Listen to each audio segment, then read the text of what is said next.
Hello, livestock friends, and welcome to this edition of Before the Bid. This is a podcast dedicated to the livestock sales industry where we go behind the scenes of the operation and speak straight to the sellers.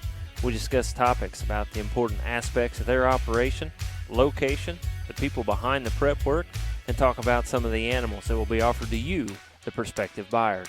Hopefully, you've got your sale catalog close by. You might have to go look through that pile on your desk. But if not, then you're probably like me and driving down the road or busy with chores around the farm. And that's okay too. Wherever you are and whatever you're doing, I hope you enjoy this segment of Before the Bid. I'm your host, Andy Howell.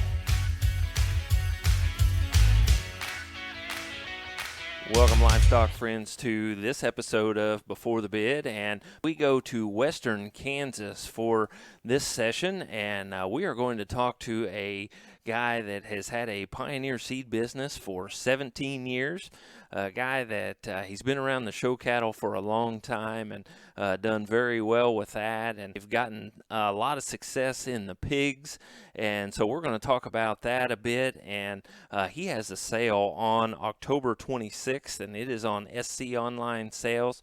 And so we're going to go, as I said, to western Kansas, and we're going to talk to a guy that told me the other day that they have had 6 inches of rain since the first of the year. So a guy that's really battling some of those things, and a guy that active on Facebook and has a lot of Facebook followers, and we're going to talk about that a bit here. But again, from western Kansas with me on the podcast this time, we have Val Reiss.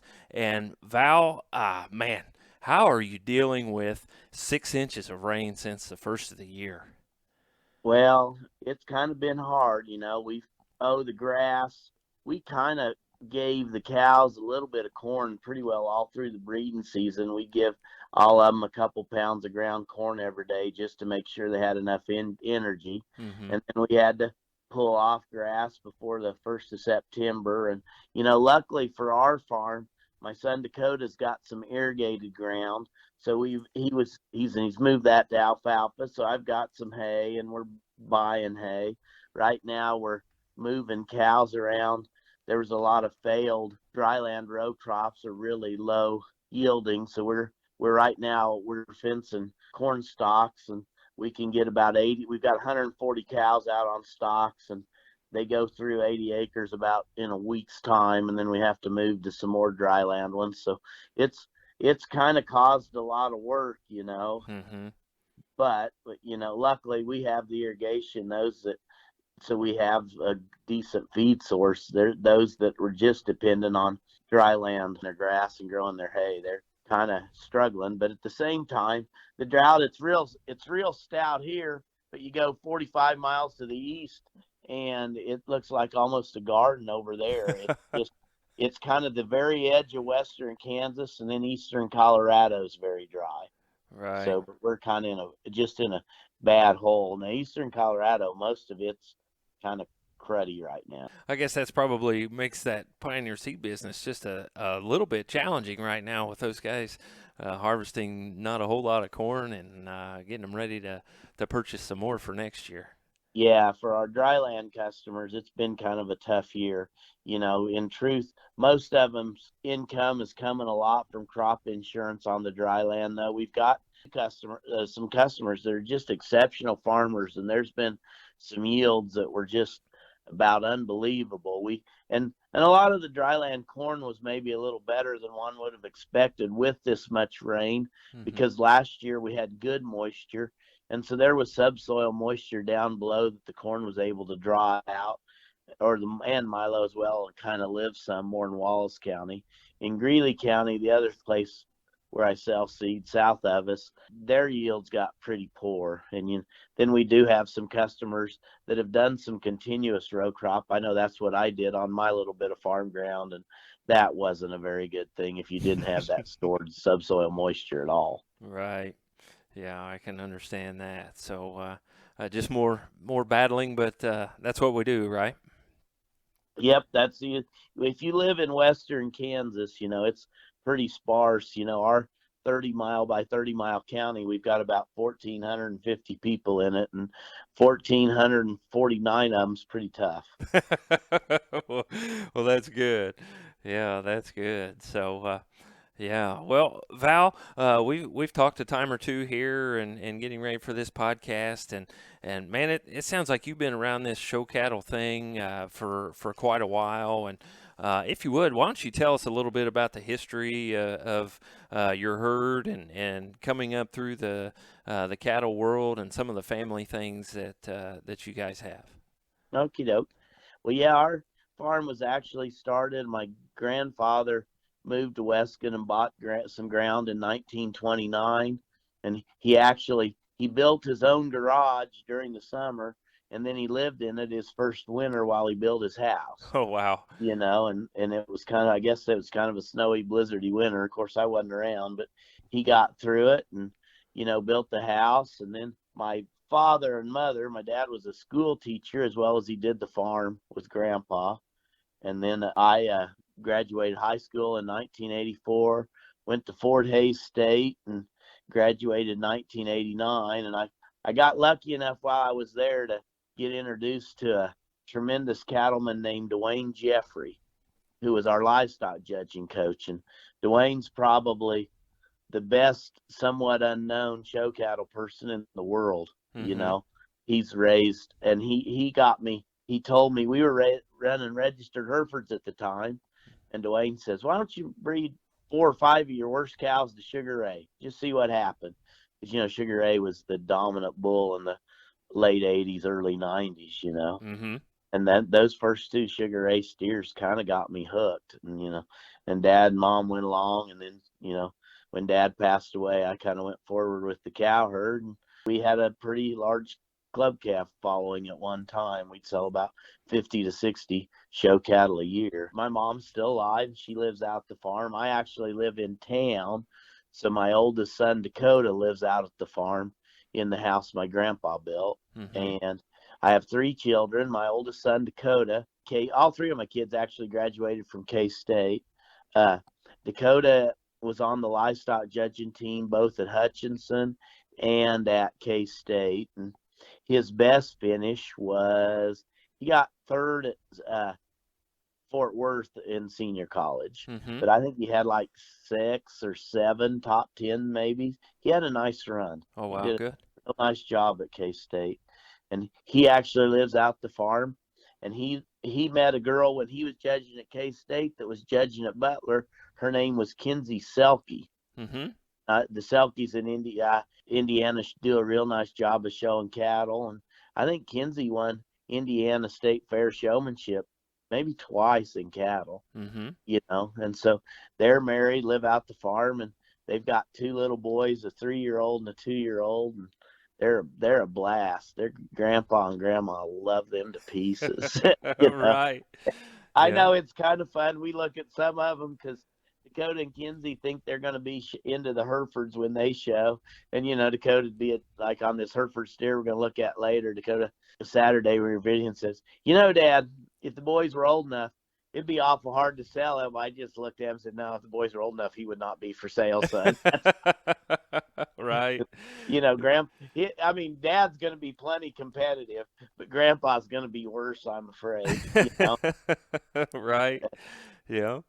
And then my middle son, Garrett, he judged at Butler County for Chris Mullenix, and they had a very strong team. Mm-hmm. But his major was and he placed some, but then his major was agronomy. When he went to K-State, he just concentrated on his studies, and he works for a drought technology company called Phytech, where he's the state agronomist and sales manager for Phytech, where they put plant sensors on the individual corn plant. Oh, wow. And it tells you the level of drought stress the field's undergoing, and it helps you manage in your water, Mm-hmm. And so he lives back by Manhattan, and he actually married a gal by the name of Kylie Neighbor, and Kylie grew up showing too. She'd won our state fair in sheep, and I think she'd actually had a breed champion or maybe at the American Royal too. So, both my sons married ladies who showed real successfully, and that I think I'm really lucky, you Right. know. And then my youngest daughter just graduated from K-State last year. Her name's Chloe, and her fiance Dallas, they live in Manhattan too, and she's in her first year of teaching fourth grade, Oh, as wow. well as she's an assistant volleyball coach this year, which follows the family tradition. As my father was a coach, I've coached a lot and currently coach still, and now Chloe's coaching. So I like that a lot. And then, my wife Donna, she's actually my second wife. We got married when the boys were 8 and 5, and she has a son Dustin that lives in Florida, Mm-hmm. and a grandson named Isaac. Well, that's great. And we do a lot of the, all the kids grew up showing. We showed a lot, and we did a lot. All the kids did their work. I know there was one time out at Denver, probably the best steer as the family we showed. Dakota was 14, and he clipped it himself for the Denver Prospect Show, and we won a class, Oh, wow. like class 8. So it was kind of where there's some heat. Uh-huh. He clipped it himself, and then the fitters was him, his 11-year-old brother, and our 13-year-old or 12-year-old neighbor girl. Oh, They did wow. all the gluing and stuff, and they had the calf looking good enough to win his class. So Right. I mean, and that's kind of, we always did all our own work ourselves, and I say that we occasionally had some help clipping because we also like to win. Right. There's some people that's just tremendous with the clippers. So we did have some help at times too, but showing was always a family project. We had a couple other families right here from Weston that would go showing with us, and us and the McKinney families we hauled a lot together and just had a grand time. Mm-hmm. And right now we're like, I run the seed business, and I've got 140 head of cows, and I farm about 500 acres of dryland farm ground to do test plots on, those sort of thing. Mm-hmm. And then my son Dakota, he farms the family's irrigated ground. So he's got 3 circles, as well as he's got about 60 sows and probably 70 to 80 nanny goats. He's just starting into the goat project. Oh, he's starting in fairly big, right? With 70 to 80 of those. He didn't just kind of dabble, did he? Yeah, well, he had like 20 kid out last year, 25, and he just found some more. So he's going to try to get after that. And there's a certain level, if you're going to go out and check them, you just well have a baby out there when you check. Right. Right. Yep. Don't waste your time getting out of the house in the middle of the night, right? Yeah, yeah. And we ran, I sold, we had a big dispersal of our cow herd in 2007. Mm-hmm. We were going pretty strong till then, and I could see that the seed business that you talked about was gonna either take off or not. I had to figure out where I needed to go in life, and we had, in the winter of 2006, over New Year's Eve, in 2007, right, New Year's Eve, New Year's Day, we had a 3-day 39-inch blizzard, Oh my gosh. and the snow just sat here there all year, and we worked our butts off all winter. And the boys were in high school then, or maybe they were. I think I take that back. I think Dakota was a sophomore and Garrett was an 8th grader. And I just did a horrible job on my seed business all winter because all I did was take care of cows. And Right. when they weren't doing sports, they were helping me. And I gave some thought to what happened if that, luckily at that time, I've got some really strong seed competitors now, which are good friends, but they do a very good job of working in the seed business just as like I try to. Mm-hmm. And back then I really didn't, but I knew that if someone came about, that I'd have trouble keeping my business together if we had another winter like that. And I couldn't really figure a good way to sell part of them. So we just sold them all. Mm-hmm. Yeah. And then when Dakota graduated college and moved back to the farm, we kind of started up again, and we were partners, but, and we'd been doing the pigs together, and he'd been doing the cattle. we ended up realigning some things this past fall, and he took the pigs over kind of as his, and I took the cattle over as mine, which has worked. I mean, he loves the pigs more than I do, and he's really sharp at them. Mm-hmm. And I love the cattle, and I do think I see them fairly well. So that it's been a real nice move, and I think both our cattle and hogs has improved because of what we've done. Yeah, and you guys, you go to your Facebook page and kind of leads us into this next bit here. You go to the Facebook page, and man, you guys are cutting a swath with the pig thing. Yeah, we've had a nice little run over the past 5, 6 years. Last year our biggest win is we had the champion Chester at San Antonio. We really get into those Texas and Texas majors. Because it's you go to a Texas major hog show, it's unreal the Mm-hmm. kind of hogs it takes just to manage to get into a top 10 in a class. But we had the champion Chester in 2000. Not 20 San Antone. We won Rodeo Austin in 2016 and had the reserve spot barrow at San Antone that same year. In 2015, we had the champion Poland at the Houston Livestock Show, which that was awfully cool, because you win a breed at Houston, that's a kind of a big deal, especially for someone like us. Right.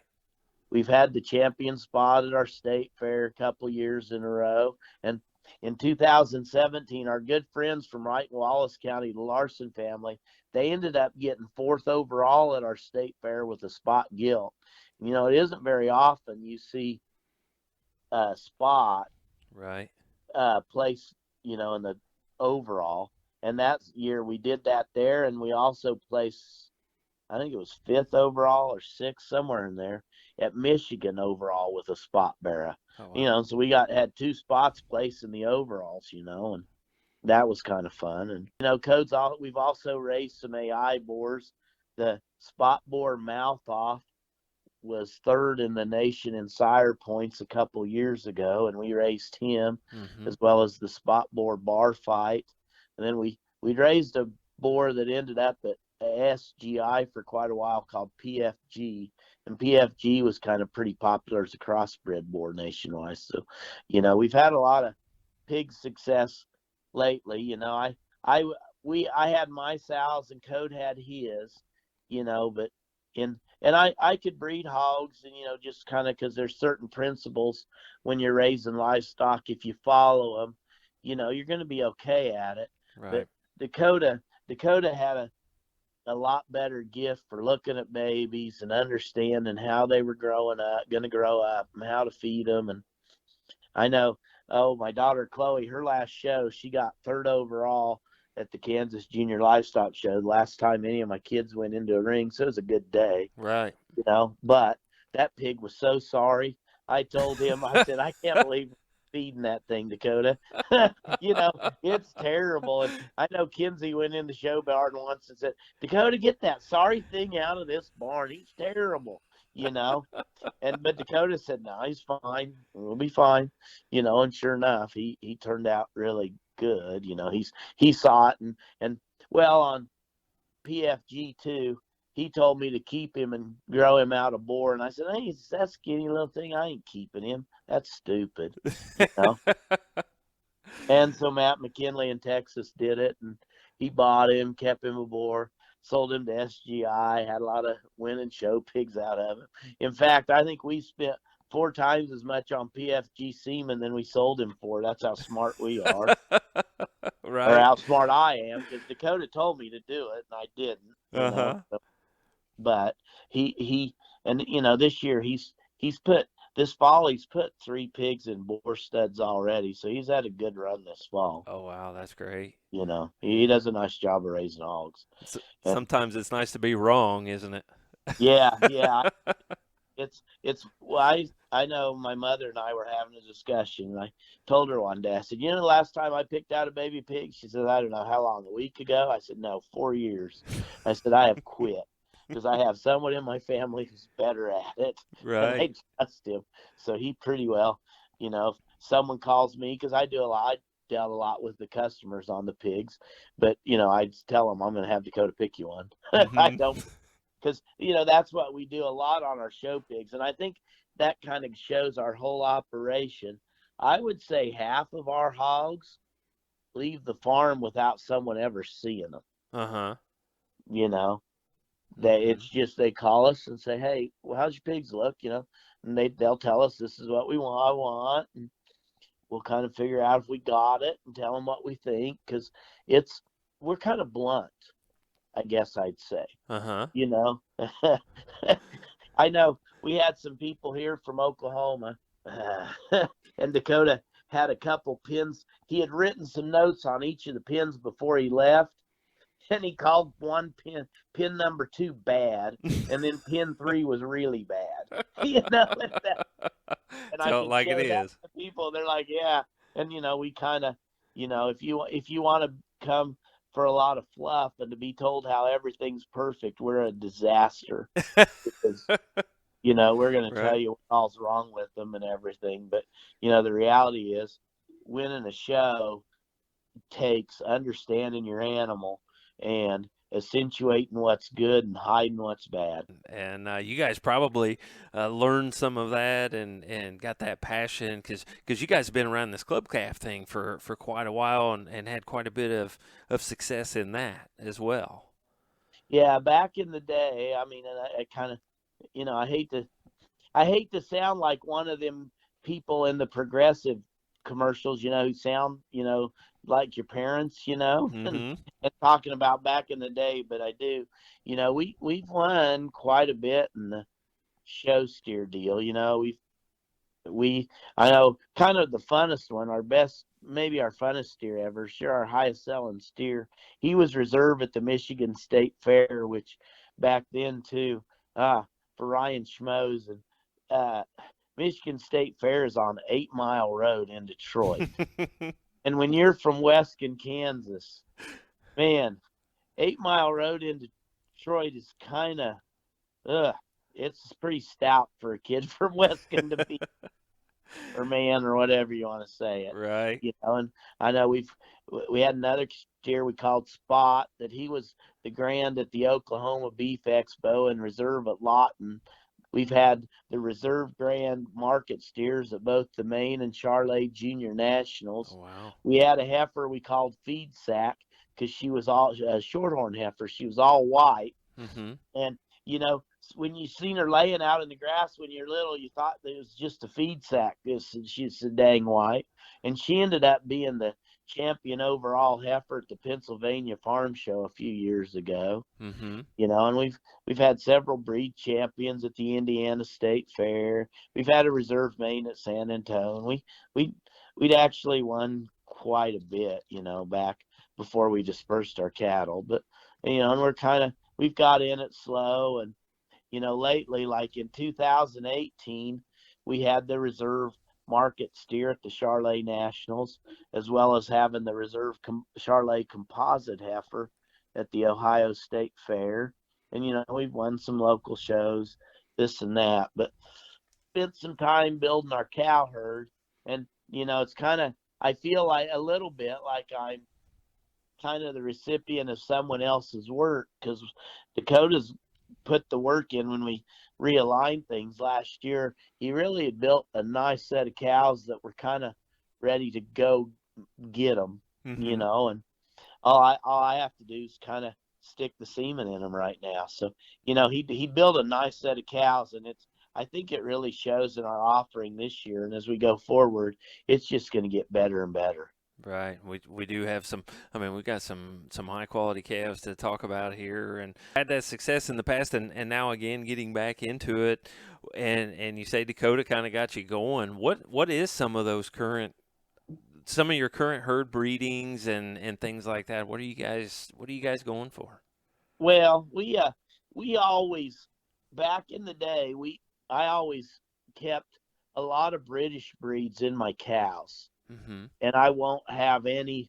We never really kept hardly any club calf type of genetics in the cows, because first of all, when it's so dang dry here, if we turned a wound up tight bred cow out, she's going to starve her calf, Mm-hmm. and never get bred. So we've got to keep our cows really kind of easy fleshing, really functional cows. And Right. I think that actually most of our success back when we were raising steers was showing fat steers instead of prospects. Because I think, just because of the soundness and function we put in our cattle, they do make a lot better big cattle than they do freaky prospects. Mm-hmm. Because our cows, we can't have freaky cows. Right. And he went out and he bought just an exceptional uh, Wizard son, the popular Wizard bull from Griswold's. Mm-hmm. He bought an exceptional bull from Dave Caffey about 4 years ago called Magic Dreams. He was a black baldy Wizard son in Dave's first cow sale or bull sale. And I think Dakota spent like $97.50 on him, but he's very, very good. And he's starting to really put a set of females in our program. We have some steers in the sale out of Magic Dreams, but his real mark is the heifers that he's leaving us. I think the oldest of those were 2017 models because we kind of take our time with cows raising club calves. Those first couple three, we don't want to put the stress of them because a lot of the club calf bulls can have a little bit of added birth weight. Mm-hmm. And they don't milk quite as well. So we like to breed for the first couple of years on something more maternal, maybe get a heifer out of them, keep the birth weight down. But the Magic Dreams cattle, I know several of them got bred to either In God We Trust or another bull next year. And I think they're going to really start leaving their mark on our cow herd. Mm-hmm. Another bull that he bought a Bel Air son from Barber's. We've got in.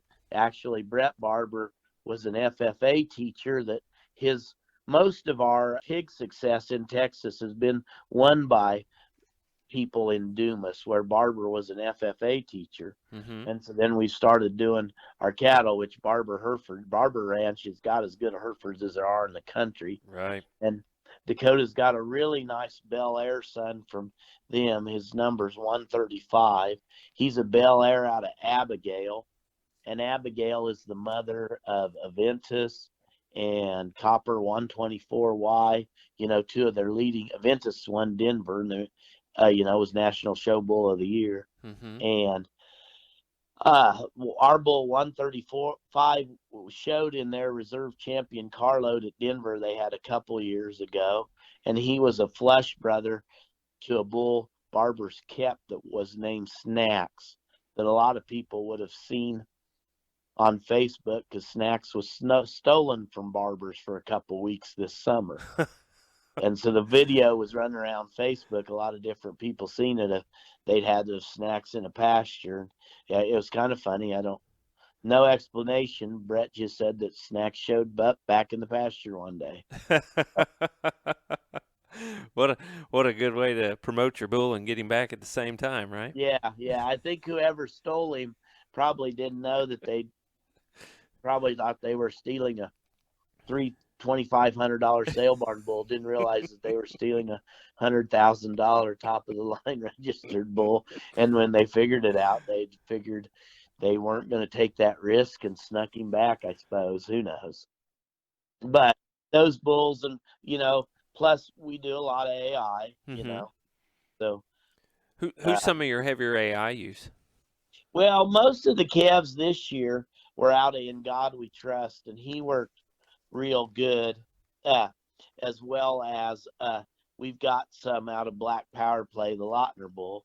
Mm-hmm. And then next year, our two leading bulls are going to be In God We Trust and Here I Am.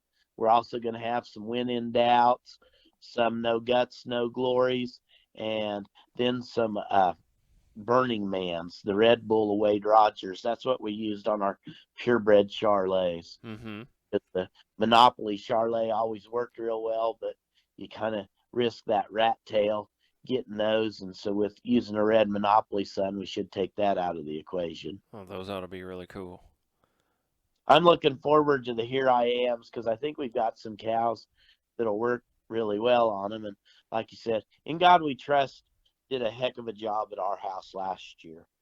Just we've got some really tremendous In God We Trust calves. Some we're really happy about. And I know I was just bored the other day. I ran through the American Royal, and they had 12 class winners or second in classes.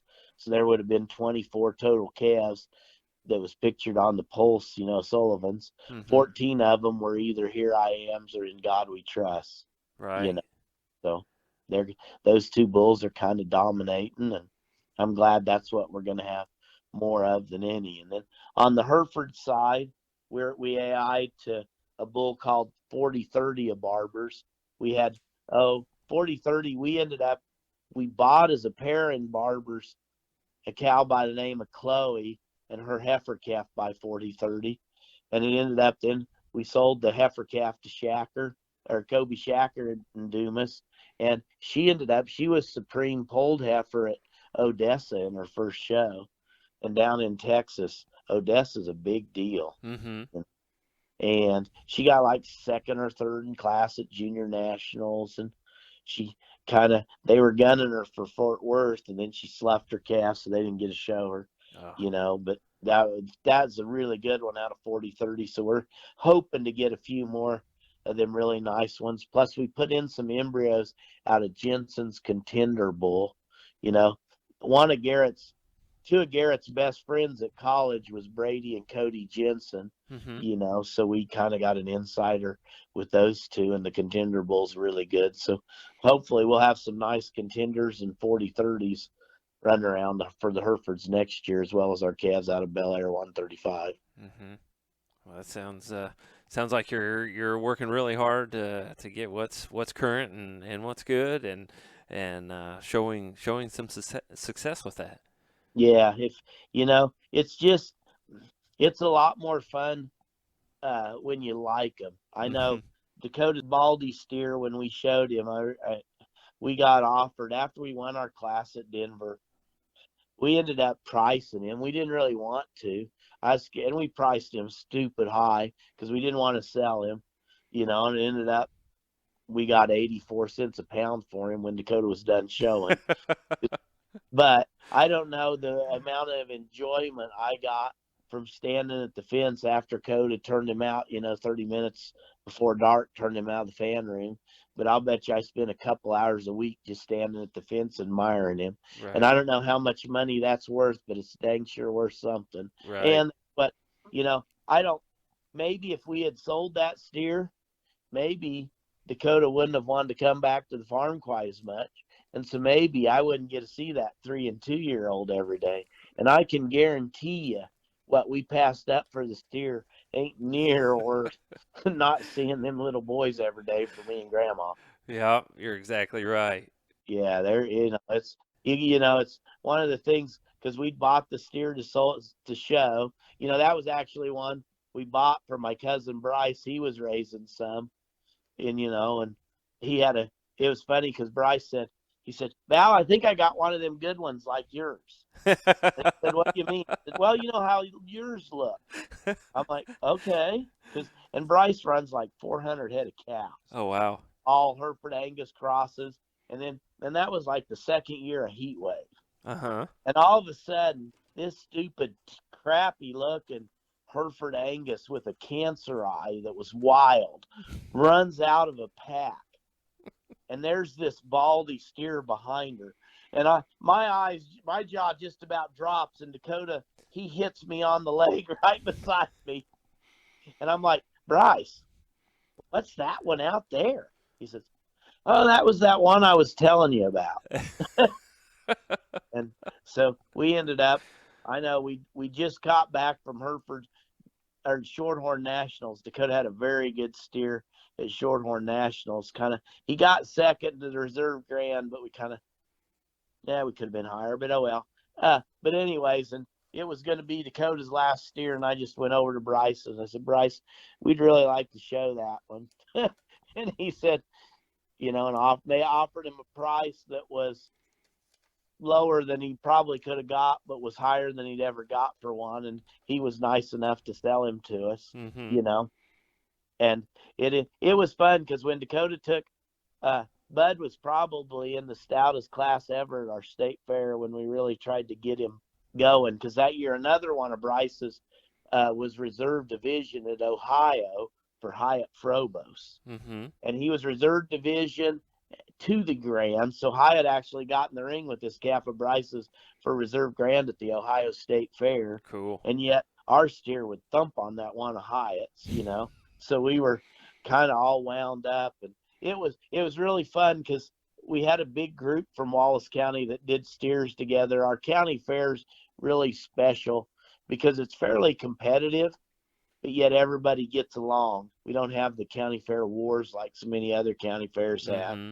And we had like 25 people go, you know, the 4.5 hour trip to Hutch just to watch Dakota Show Bud that day. Oh, wow. That's And it was great. fun. And then we didn't get done what we were hoping, but we got beat by some dang good ones. I'll say that. Yeah. You know. Yeah. Well, that sounds really neat. Good. Yeah.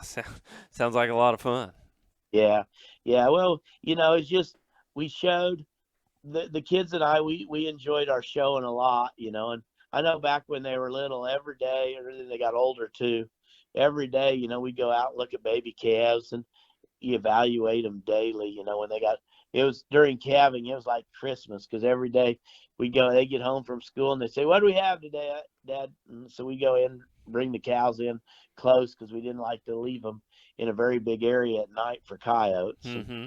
so we'd bring them in and we'd evaluate every newborn calf. And you know, we didn't always get it right, but it was sure fun. And I think, you know, that's, you know, both boys, I probably pretty lucky because both boys placed in the top 5 at a national livestock judging contest as 4-H'ers. Mm-hmm. Dakota placed 4th at Denver and Garrett placed 5th at the American Royal. Mm-hmm. You know, and that's not too many dads can say that, I don't think. But that's they'd grown up evaluating cattle from the time they were 4 or 5 years old. Mm-hmm. I know one time, I was gone somewhere, and Gerald Buck showed up to look at calves. And Garrett, I think, and Dakota was gone too. And Garrett was either 5 or 6. And Garrett took Gerald out to show him the calves, you know. Uh-huh. Well, by God, Garrett got the name of it. I called him afterwards. I got home. I said, "Well, Gerald, what all?" He said, "I think your boy kind of covered it."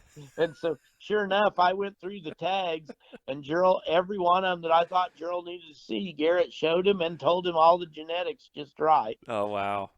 So, I mean, the boys, you know, there was, I remember, I think they were about 10 and 8, you know, and Dakota's first good steer was a shorthorn. We actually got him from Mark Copus, and you know, the boys just sitting on the couch talking to Mark, you know, because we just stay at his house because we were too cheap to get a motel, you know, and sitting there talking with Mark and talking cattle. That was always fun. And plus, though, it was, you know, growing up as they did, it was kind of good because they learned to understand the difference between working and fun. Right. Because I know, we'd stayed all night with Mark in early November, and you know, we get up and they're just like, and you know, they just loved Mark to death. And then we went to Denver and they were all wound about hanging out with Mark, you know, and I kind of told them, you know, I said, "Now boys, when we get to Denver, Mark's like working." You know, a lot Right. of people that aren't in the show don't understand that, you know, you get to the show, a lot of people, that's their job. Mm-hmm. And there's hanging out and then there's working. And, you know, they kind of learned to understand, you know, like at Denver that year that Mark was working and you don't really bother somebody. And Mark said hi and was nice enough, but, you know, we didn't hang out and goof around and everything like we done at his house because when he's at Denver, he's working, Mm-hmm. you know, and they learned a real appreciation back in the day because we'd have, you know, on an average year, Mark would be through, Bob May would be through, Matt Lautner would spend a couple nights at our house a year, you know, Wyatt Baker was out here all the time. We had Nick Ryman stay one night at the house. I mean, we had kind of most of the hitters would go through Weston, Kansas to look at calves back in the day. Mm-hmm. And, you know, the boys got to know all of them people when they were, you know, grade school and high school. And it was really good for them because then they also understood,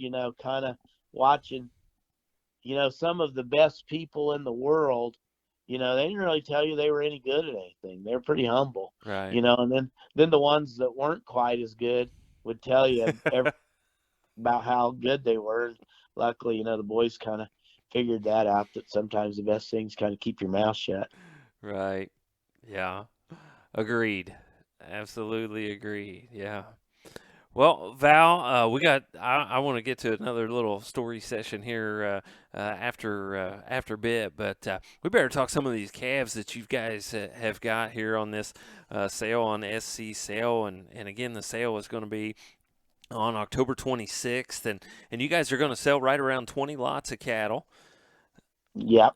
And we've got a couple of them that we're gonna talk to, gonna tell them about, and have on the podcast video and things. And then we've got a special one that we need to fit in here somewhere that we didn't talk about beforehand, but we need to fit her in as Oh, yeah. well. But let's start in, if you would, and kind of tell us what lot and maybe what tag number you've got there.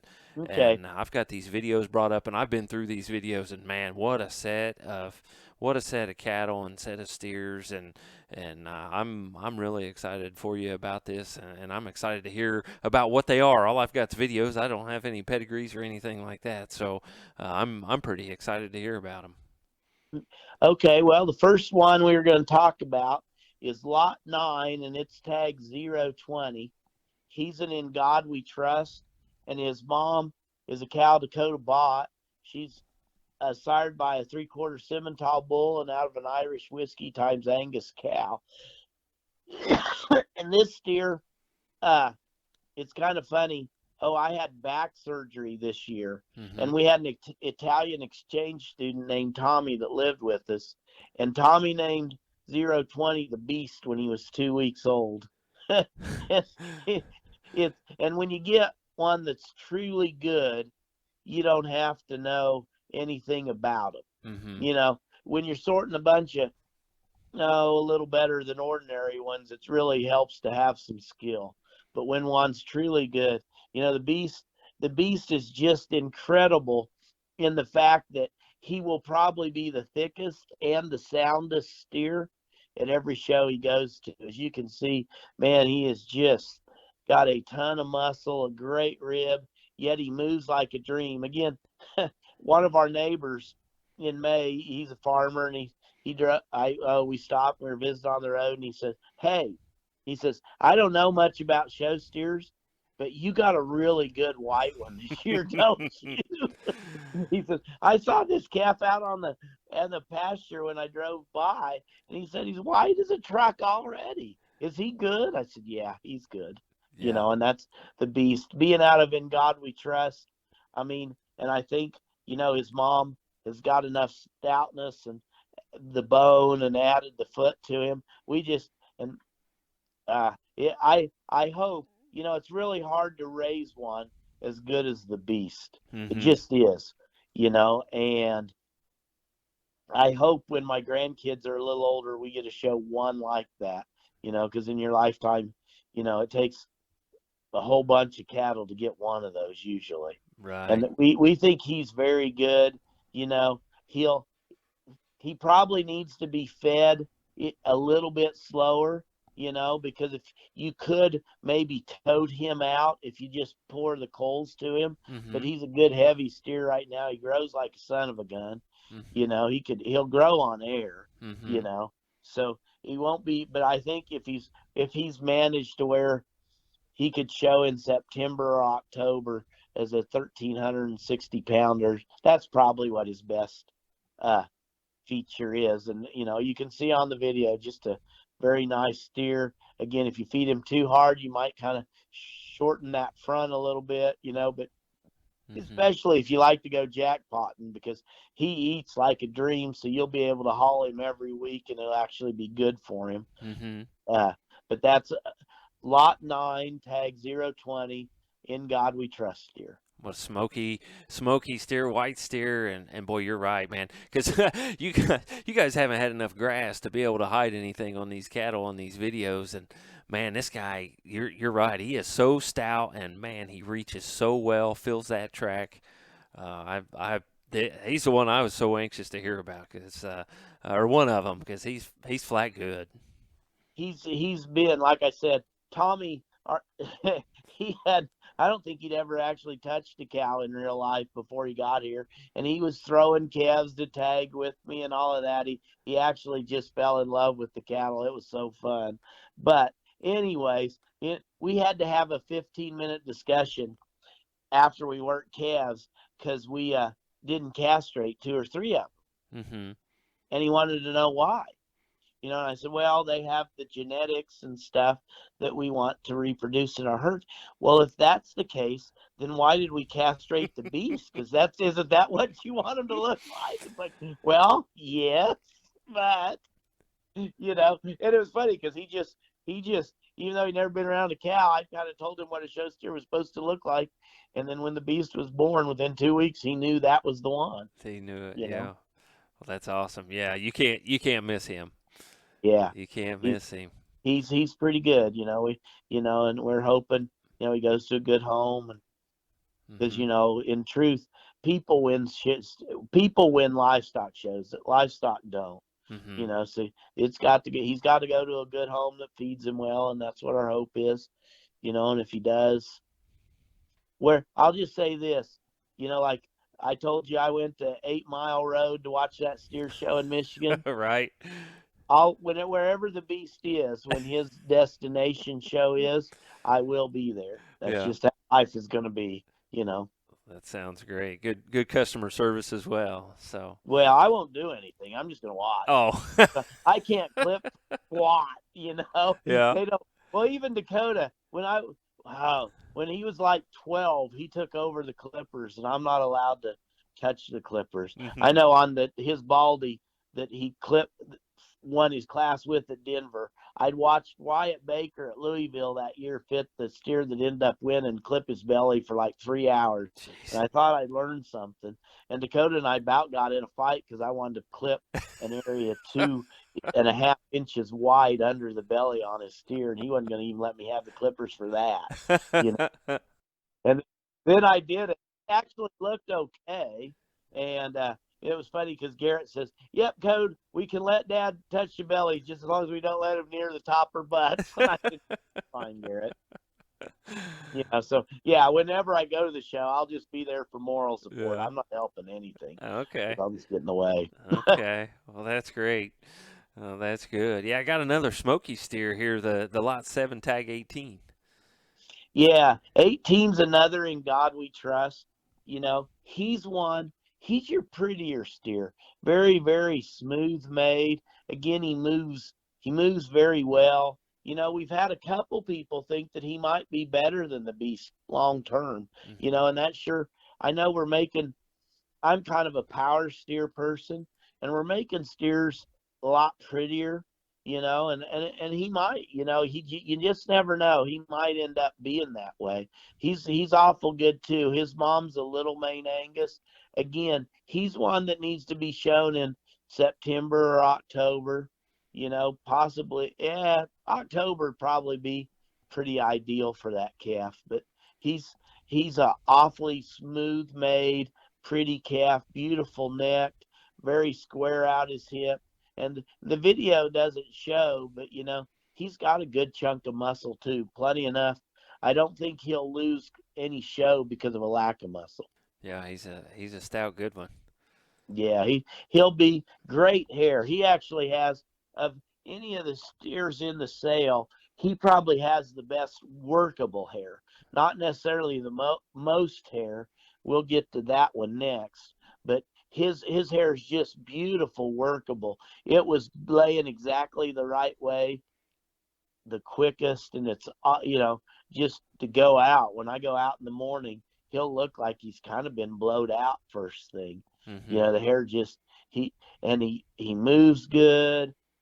He's not. Oh, he's got just a tick of attitude, not bad at all, and that may actually help him because the beast scared of getting a good picture of the beast because it's hard to rile him up at all. Mm-hmm. And when you're trying to picture him, you kind of need their heads up in the air and They need to be just a little riled up. Mm-hmm. And I think the 18 steer might just have that perfect attitude to where he'll be just alert enough when you get him in a ring that he may look really nice. But Mm-hmm. that's an awfully good steer too. Mm-hmm. Yeah, you say the next one is the most hairy steer, the lot 6 tag 17. Yeah, yeah. We call that one Simba. And Uh-huh. if like you can look right above his hock and see all that hair they left right above there going into his hip. He is freaky haired, but yet he's a pretty good steer in his own right. Big boned. He's got a nice top in him. He's got a little bit of that in God We Trust chest. Well, sometimes he'll throw a little more chest than ideal, and you can kind of see it on this one. But yet, tons of In God We Trust win shows, and a lot of them have that chest. So it's dang sure not a show killer, but it's not a perfect thing, I guess. But man, someone who likes to, and he's dog gentle, kind of almost to being a nuisance on how tame he is. And so somebody that, if you've got a kid that wants to learn to clip, because he'll always have so much hair that Mm-hmm. and it's a different hair. It's a little bit coarse, but he should feed. He should be hairy every day of his life. Again, one that you can maybe. He's not the most aggressive at the bunk. If he fed really good, we've had a couple in God We Trust make 1,300 by the 1st of August, and if he fed really good, maybe he could do that. But I think he's better off again with that September October time frame. I think that's when this one could be really good. Mm-hmm. Good. Yeah, he sure looks like a whole lot of fun to work on. Yeah, you wouldn't believe the amount of hair that was laying at the chute. I didn't. Of course, I don't clip them. Dakota can actually clip very well, as can Garrett. But Garrett had his work, and Dakota was busy harvesting. So our two clippers this year, we had Shane Hammond came up. Shane actually started work for me right out of high school, and it was kind of funny. Shane wanted to learn how to clip, and so he ended up his clipping internship was he got to spend a week down at Mark Copus's getting ready for Lawton, Wow. back in the day when Lawton, and I don't know, back 25 years ago, if you could have asked for a better clipping internship than that. Right. 20 years ago, I guess, because Pee Wee's 39. And he's been about, because Shane came up here a week after he graduated high school and started working. That was when we had lots of cows and I was farming quite a bit. Mm-hmm. And he spent a week with Mark, and then our other clipper came from down by Wilburton, Oklahoma, and then he actually helps Dwayne Jeffrey a lot. His name was Trent Kitchell, and Shane and Trent both did a real nice job of getting the calves ready, and they're a lot to do with why they look nice in all these films. Mm-hmm. Yeah, they look super. Look Yeah, super. thank you. We got the smoky steers out of the way. We go to a black steer here, the lot 1, the 005. Yeah, he's a black power play, and he kind of more fits that prettier type that you know we seem to maybe be going to. And his mother's a great example of what our program is.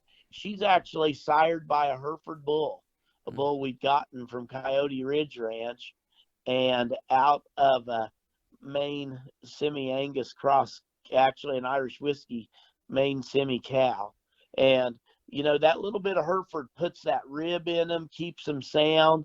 And this calf, he's going to be a really nice 1st of August, 1,340 pound, 50 pound fat steer.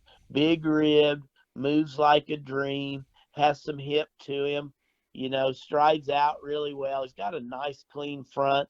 He's got great hair. It lays perfectly. And just that blaze face, he's going to look awfully sharp someday. Mm-hmm. He's going to be a real easy feeder, and he's got a really nice attitude. I'm about ready to whip him right now, because whenever I feed, he's just rubbing his head on my back before I get the first bag done. I'm about ready to beat his butt right now. He's going to be one a kid really enjoys because he's just going to be sniffing on you all the time. I know this morning, I was watching him all before I fed hay, and he come up and started licking my hand, Mm-hmm. and so he'd be one that'd be awful fun to feed because he's going to have great hair. He's going to be good looking. He's going to grow like a dream, just a awful nice steer to take and feed. And, I'd see his best end point as a county. We have a lot of our county fairs are in late July, 1st of August, Mm-hmm. and I'd see his end point being there be great. Though if a person wants to try to hold him to a September show, it can probably be done as well. Mm-hmm. Yeah. Excuse Another. me. No, you're fine. Another high quality steer. I guess I should tell him that we tried to do this the other day, and you had the flu. So I really appreciate you being able to come on here, and so yeah, we'll excuse you, no problem. So. Yeah, and we did. My daughter-in-law. The grandkids were sick a little bit, and she's a school teacher. She teaches FFA, but she did get COVID tested today, so we are negative. Good. We assume we are. So that's, COVID. Oh, I'm a county commissioner too. And, COVID's just thrown the whole, as I'm sure everybody knows, has thrown the whole world kind of into an uproar. Mm-hmm. But, it is something we need to take seriously. And, the past 3, 4 days, I've been trying to avoid people that I wasn't around just in case. Very understandable. Yeah, we got, where do we go next? We go to lot 8, 0019 steer. Yes. And he's a man amongst boys. He is a, full brother to our high seller from 2 years ago. And this is just your basic meat and potatoes fat steer. Real good in all ways. He's got a ton of power down his top and into that lower stifle. He moves real well. I mean, he's just a pretty good. You'll see his one thing, he had horns and he fought the dehorning real hard at the vets, because we have the horn calves, we like to have surgical dehorn, Mm-hmm. that makes the head look right. And so, they don't ever develop them little spurs or anything. We want our customers not to have to deal with something like that. But Mm-hmm. this is going to be a really nice, easy feeding, good, solid type of a calf. Another one that has a great attitude. He'd be nice and ready. He'd sure be an easy 1350 on the 1st of August, but he's one that could be showed a little later if you desire to. Mm-hmm. His mom's one. It's kind of funny. Dakota and I were discussing. She's been a pretty consistent hitter, and we were kind of discussing the idea of if we were going to do show steer embryos and stuff. And she's had a good calf every year, but man, we'd be embarrassed by how ugly his mother is to take her to the embryo place because she never dreamed she'd have any good ones. But this is like her 4th one in a row that's been good, Uh-huh. So, but that's why you kind of need, if you're going to raise show steers, you need a decent number of cows because you can never tell until they start having babies if they're going to have good ones or not. But this cow does, and I like this one probably as good as anyone she's had. Again, he is lot 8, tag 019, a man amongst boys steer. Yeah. We're going Hereford style here on the next one. We got lot 17, and he's tag 0062. Yeah, and this is actually a heifer. Oh, I'm sorry. Yep. Yeah, she's a May, I think May 2, May 3, I'd have to look exactly, but right after the 1st of May, out of our Bel Air 135 bull. And her mom actually came from Barber Ranch as well, and she is a cow called Victoria. We bought their dispersal, and we think this one has a lot of promise as a Hereford show heifer. She was kind of, I know, we deal a lot with barbers and Kobe Shacker, and I know one of the first times we were down to Shacker's, we saw these heifers from barbers he had, and it's like, God, they ain't worth a dang, they're skinny and and ended up one of them won the Denver Stock Show. On the Herefords, you want to keep them, and unfortunately, we had a heifer, then we bought a really nice Hereford heifer to show, and Dakota told his dad to keep it real skinny, and I let it get too fat, So you got to be careful on them Hereford heifers. You got to keep them trimmed, to keep their front end trim and whatever. And this is one that had a lot of nice pieces when she was little, big bone, long neck, nice flank in her, a big barrel rib. But, we weren't really sure if she was going to fit together. But then as we've kind of got her weaned and got her clipped, all those parts do fit together with a little fat because, she's, especially with the dry grass and everything, she's added quite a bit of weight, Now, a person probably doesn't want her to be any fatter right now for a while. But we think this one, as a May heifer, could, maybe do some things in the Hereford shows. She's sure bred well enough with her dad and the Barber cow behind her to maybe light some people up, and that length of neck and big barrel rib could sure help her do some things. Right, high quality one. Absolutely agree with you. Yeah, we've got another Hereford here for lot 13, tag 042. Yeah, and she's out of the Bel Air son as well, and her mother is actually a Coyote Ridge cow. Goes back to Trust. And her mom's just a good-looking, freaky, long-necked, really cool-necked, big-ribbed cow, and it kind of shows in the calf. And then the bull kind of added some functionality, maybe a little shot more bone, and we like this one real well. Maybe not quite the extreme length of neck as 062 has, but maybe a nicer rib. Again, she'd be an April heifer instead of a May. But either of these Hereford heifers, I know, again, Dakota and I kind of discussed that on this one. Dakota said, Dad, if Cree was old enough to show, this would kind of be hard to sell. Yeah, we'd have to discuss it, because it's a double-edged sword. That's why when the kids were little, we showed hogs. That's how we actually got started in the hogs, was we showed hogs instead of cattle because I didn't want to show against my customers. Right. And then the first year we actually took steers serious. I think Code was a sixth grader, and we had a good one from Mark, and we had shorthorn because we didn't have a real good shorthorn. That way we weren't showing against our crossbreds, and we won our shorthorns at state fair, and I was just wound because that's a big deal. And as soon as we got done with it, the boys were like, "Hey, can we go over to the pig barn now?" I'm like, "What? We just won the Shorthorns at State Fair." But that's the being over in the pig barn. That's where they got their show friends at and everything. Right. And so that's kind of how we ended up in the hogs. Was they just, when they were little and we were showing them hogs hard, that's how it developed. But the 040, I guess I got off the point. The 042 heifer, a very nice, solid heifer, makes someone a really nice project. Yeah, a good one. Another good one. The lot 14 is what we're going to finish up with. What we're going to finish up with talking about.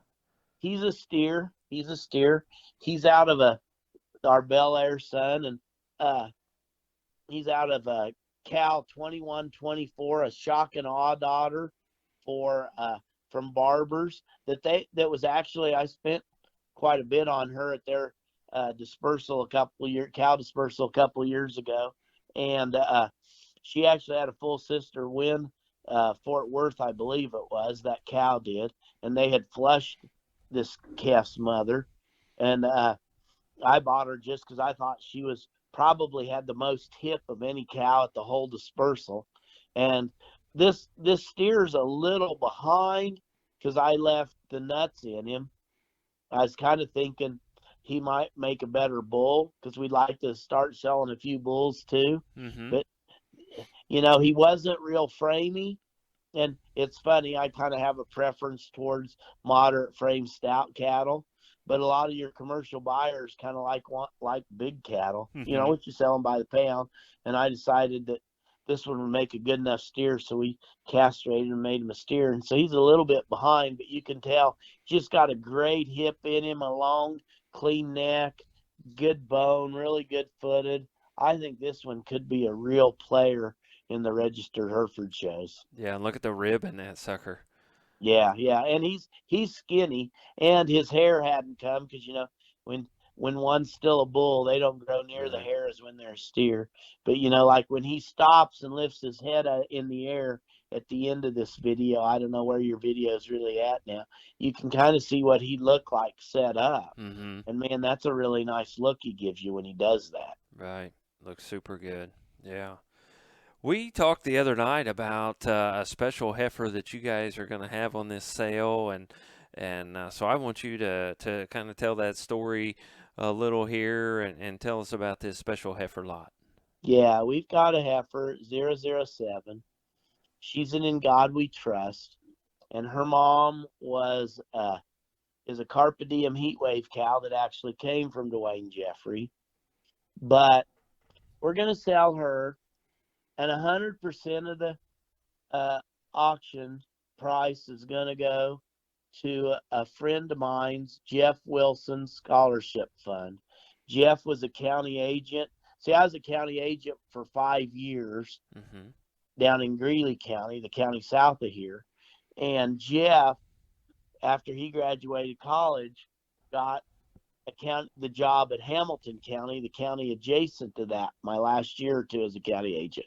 So Jeff and I worked together for a couple of years and developed to be great friends. And he uh, he was a county agent in Hamilton County for about 20 years, judged a lot of county fairs around the area, and he also ran some cows.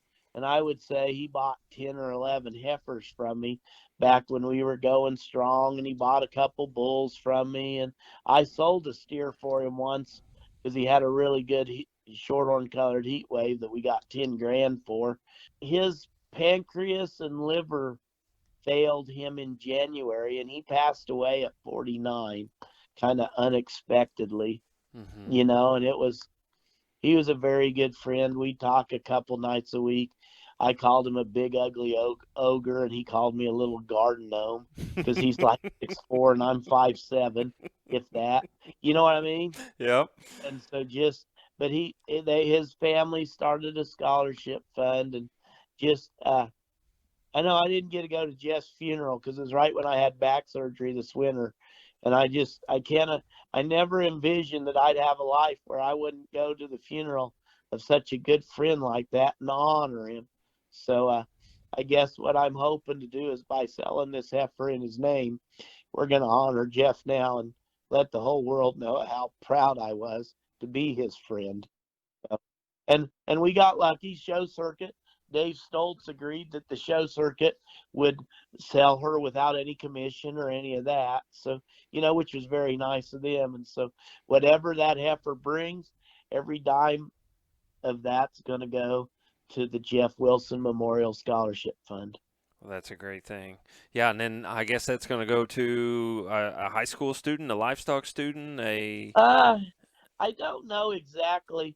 Jeff was the county agent in Hamilton County for Mm-hmm. about 20 years, and then he moved to Stanton County, which was right south of there, and he was in Stanton County for 4 or 5 years. Mm-hmm. And I don't know if I guess actually since I'm doing it, I should have checked this out, but I wasn't thinking that hard. Right. I don't know if it's the scholarships can just go to Hamilton and Stanton County 4-Hers or whether they can go to Southwest Kansas because Jeff was very active in promoting the livestock projects in all of Southwest Kansas. And I know you had mentioned, see that Shane Hammond, the clipper I said who'd worked for me or whatever, Jeff was his county agent too. Mm-hmm. And so, he had a lot of he had a lot of very high opinions of Jeff. So we actually did a fitting demonstration and did Facebook Live Thursday, Mm-hmm. and they clipped Shane and Trent clipped that benefit heifer as a fitting demonstration, and it's on our Reiss Livestock Facebook page. So if anybody wants to see that, that's the heifer's on there. And of course, and Shane and Trent did a really nice job of fitting her in front of the camera, or clipping her, rough Mm-hmm. clipping her, and telling what they were doing. And because Jeff was, he's an extension agent for 25, 27 years. So he was all about education. So hopefully, Shane wanted to do something to honor Jeff's memory as well. So we did the Facebook Live thing. And so if you do clip cattle or want to know a little bit more, that's still just go to our Reiss Livestock Facebook page, and Shane and Trent will kind of give you the rough idea on how to clip one. Though, truthfully, on clipping, it's a lot more about how well you hold your hand than knowing what to do. Right. Right. Yeah, and I watched a little bit of that, and that's a neat video. No, thank you, thank you. I mean, Shane and Trent did a nice job, and like I said, Jeff was Shane's county agent. I think Jeff probably came when Shane was about a seventh grader, and they had no clue on how to show cattle. And I'm sorry, Hammond family, if you're hearing me, but it's true. And Jeff's kind of taught them some, and they got really good at it. Mm-hmm. Probably, truthfully, they got a lot better when Shane was done, and his sister Michelle was showing them. And that's what's fun now. Like Shane's nephew Ryan, he shows our pigs and just does a great job. And Ryan, his mom let him skip school Thursday. Hope I don't get in trouble for saying that. And He so, was sick. He was yeah, sick. he was sick. Uh-huh. But anyways, and he washed calves with me for 2 days. And Shane's family is like our extended family. We just love their whole family to pieces. And Jeff was a very good county agent and worked hard on the livestock projects with the kids, and he just loved going to shows. Mm-hmm. You seen him. I know back, like at State Fair or whatever. I'd tell some people about it, and they didn't know who Jeff Wilson was. Then I pulled up his picture. Oh, okay, that's who. Yeah, I know who you're talking about. Mm-hmm. Because the dumb head, he always wore a stupid Hawaiian shirt to the pig idiot. And we used to have discussions when we were showing pigs. When we got back over to the pig barn, we had these teams, and there was 3 or 4 teams, but Jeff was the head of one of the teams, Mm-hmm. Team Jeff. Mm-hmm. And we didn't want to be on Team Jeff. There were kind of 3 teams. The people from Southwest Kansas will know what I'm talking about. Mm-hmm. And the Reeses were proud to be a member of Team Todd. Yeah. But anyone who wore that stupid Hawaiian shirt was on Team Jeff. Well, that sounds great. Yeah, he was a really good. He has 3 children, Austin, Garrett, and Reagan, and they all showed really well. They won some breeds in the hogs at State Fair, his kids did, and he had several. He had, like, Zach McCracken was one of his 4-H'ers, and Zach and his sister both won grand in either State Fair or Wichita with hogs, and Zach went on to a very, very successful judging career at K-State, and Mm-hmm. he had a lot of kids. Jeff mentored a lot of kids in showing livestock and judging and those sort of things, and he was what a good county agent's supposed to kind of be like, in my mind, Right. even, and plus he was just a very good personal friend. Mm-hmm. And so this was our good way to honor him. And luckily I have my wife Donna's so awesome, because I come up with this idea, and I said, dear, I'm thinking maybe on that good butterscotch heifer, because the heifer is like a real cool kind of butterscotch color with a white face. Mm-hmm. I said, what if we donate half of the sale of her to Jeff's scholarship fund? And Donna says, well, what are you going to do with the other half of the money? I said, well, I don't know. Why? She says, we don't really need it, do we? I said, well, I guess not really. I mean, I said, not that we're not loaded rich, but Right. we're not going to starve because we donated the whole heifer instead of half. And how lucky are you when your wife wants to do that for your friend? Right. Right. Very lucky. Yeah. Very lucky. I don't know why she married me. As neither does a lot of other people too, but she did it, and she can't go, once you do it, you can't go back. So Right. Well, that's great, and she's a nice heifer. Yeah, go to the Reiss Livestock Facebook page. See that she's a nice, high quality female, and what a great thing you're doing for your friend Jeff and for that scholarship program. So well, and that's it'll hopefully some kids will paying it forward. I went to college off of mainly my a couple scholarships, and then a lot of my 4-H savings, as did my boys.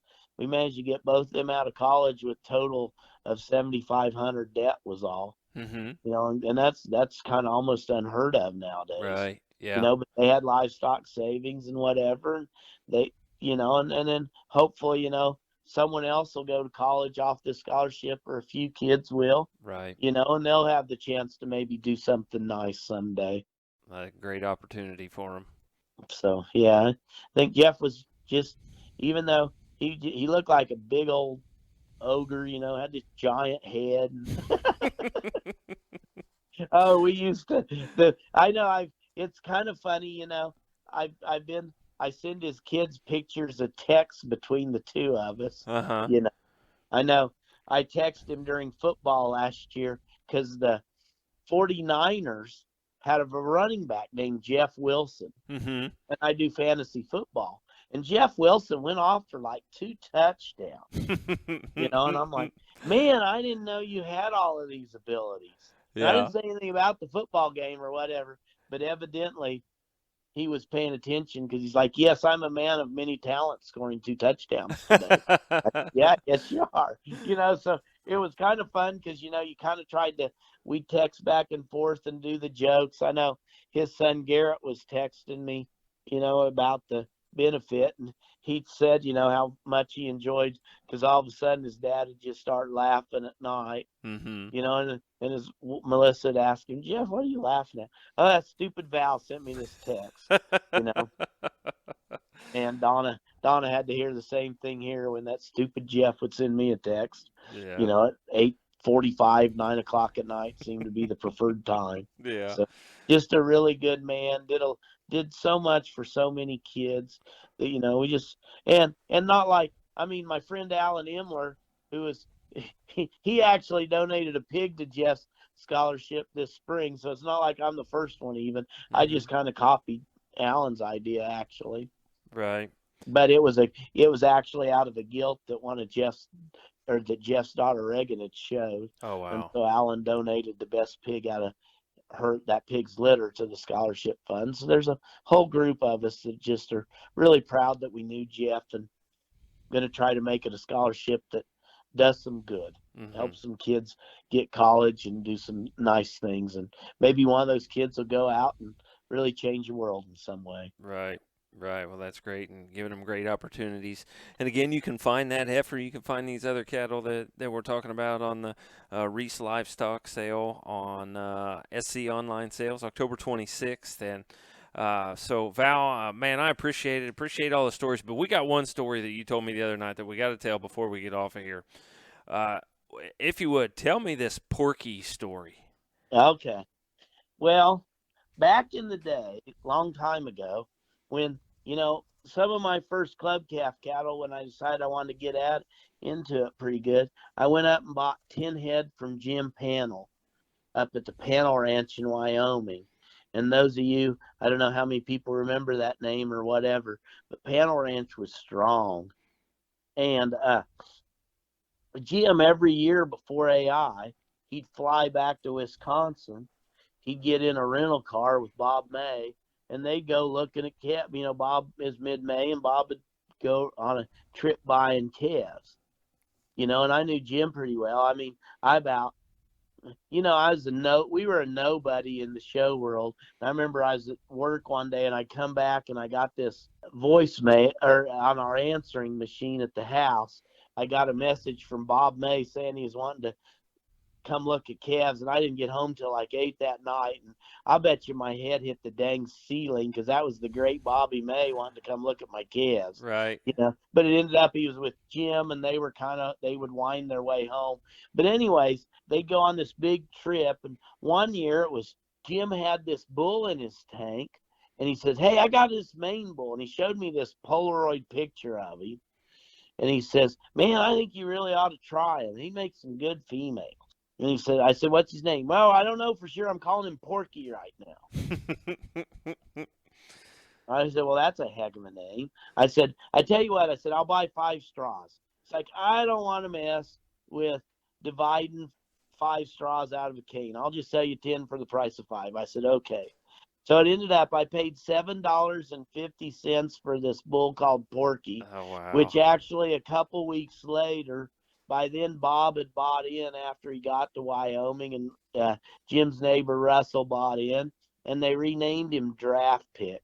Mm-hmm. And I don't know what the Draft Pick semen is going for now, but I'm pretty sure if I'd have bought a whole tank of that $7.50 Draft Pick I got off of Jim to start with, it would have been, I bet you I could donate 2 or 3 to Jeff's. Right. Right. Yeah, Draft Pick did a big deal. And, we back in our original herd, we had a lot of Draft Pick in it, Mm-hmm. because the Draft Pick females out of Angus cows were just something. And I know that's one time we go up to, Donna actually let me, for our honeymoon, we went up to Panel Ranch and floated the Belle Fourche River and golfed. And I actually bought a bull for a Draft Pick son from him. Mm-hmm. Which, what kind of wife would let her husband do that? I don't. But that trip, it was pretty cool because we went over to Vandevort Seaman Stud, and I got to see Draft Pick and Meyer 734 on the same day. Oh, wow. And wow. you go back and club calf cows because, in God's honest truth, raising show steers, it's the people with the better cow that raise the better steers because everybody uses the same bulls pretty well. Like I said, 14 of the 24 class or second in class winners at American Royal were either Here I Am's or In God We Trust. Right. Right. And so if my Here I Am's and In God We Trust are going to be better than everybody else's, which that's why you do it for, is to raise your stock to be better than everybody else's. I've got to have better cows to do that with. And so we do concentrate a lot on our maternal genetics. And, back many years ago, Draft Pick and Meyer 734 was about as good as you could ask for. We have I'm going to also sell some bred heifers in December. Okay. And we'll have a Meyer 734 direct daughter in that. Oh, wow. It's our judging team, my old college livestock judging team that Dwayne Jeffrey was the coach. I judged actually at Fort Hays State and then was the assistant coach before I left. But Dwayne donated some Meyer 734 embryos. So the 5 members of my judging team went together and bought them. Oh, wow. Now we're putting together, and I'm selling. Oh, we have enough cows and it's dry enough. Originally, I was going to sell some of my bred heifers, but I'm going to sell every bred heifer I have that isn't a Hereford. Other than the Meyer 734 heifer will be in the sale, and I'm quite sure I'll be an active bidder because I've got to pay the other 4 too, so you got to be in the sale. Right. But just know, I ain't running you up. I'm planning to keep her and kick somebody's butt with her. Yeah. Yeah. But she'll also, at a certain price, she'll leave too. Right. Well, that sounds great. So, Val, man, I appreciate it and appreciate you, all the fun hearing all the stories and the history and things like that, and enjoyed looking at these really good cattle. And again, want to get you guys to go to Reiss Livestock Facebook page and see a lot of things on there. SC online sales there go down to October 26th and see the Reiss Livestock, see their sale, and they'll have those videos up, and we've got the ones on the podcast video. If you're just listening and you want to see those, why, go to the podcast video on our YouTube page. And again, Val, it's been great meeting you, great talking with you.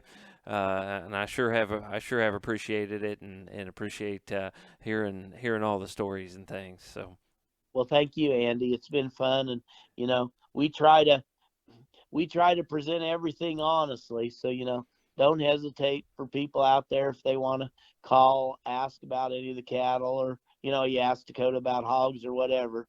I'm pretty sure when I die, I don't want one of my strikes against me saying you told some 12-year-old kid that steer was better than he was. Right. So we always try to present things pretty honestly and just say it like we see it. Right. Well, that's great. That's great. It makes great livestock friends and great people to buy livestock off of. Well, thank you very much for your time. I appreciate getting to do this. Well, I appreciate it very much, Val. And again, SC Online Sales, October 26th, Reiss Livestock. And we want to thank you for listening to another edition of Before the Bid podcast. Thank you for tuning in to this edition of Before the Bid. For more information and to learn more about upcoming podcasts and sales, visit us at beforethebid.podbean.com or Facebook, Twitter, YouTube, and Instagram pages. For information on being a guest on Before the Bid, please email us at beforethebid@gmail.com or one of our social media pages. Remember, that's beforethebid@gmail.com. Happy sales to you, and we will talk to you next time on Before the Bid.